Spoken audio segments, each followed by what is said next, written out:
Saya pernah tanya ke ulama, Pak Kiai, kenapa ini doa iftitah ada 14? Kenapa banyak sekali macamnya? Dia bilang begini, nak, sholat itu ada 14 cabang. Mestinya kau hafal semua. Jadi kalau sholat tahajud, ini iftitah yang dipakai. Kalau sholat sunat taubat, ini yang kau pakai. Kalau sholat sunat duha, ini yang kau pakai. Kalau sholat fardu, ini yang kau pakai. Sama aja penceramah. Kalau dia ceramah nasihat pernikahan, yang iftitahnya wa min ayatihi an khalaqalakum min anfusikum aswaja. Kalau cara mana taksiyah, tabarakalladzi biyadihil mulku wa ala kulli syai'in qadir alladzi khalaqal mauta wal hayata liyabluwakum ayyukum ahsanu amala. Jadi jangan cara menasihat pernikahan baru tabaraka kau baca, nanti pengantinnya menangis. Kan gitu.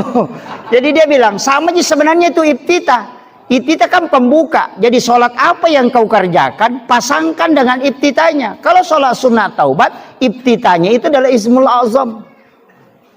Jadi ternyata begitu Pak. Cuma kalau kita hafal satu, itu aja enggak apa-apa. Kan gitu. Cuma bagi yang menghafal semua, itu dipasangkan memang. Iya. Tapi saya tidak salahkan ya, jangan merepotkan diri, jangan sampai tunggu 14 baru mau sholat, itu jadi masalah.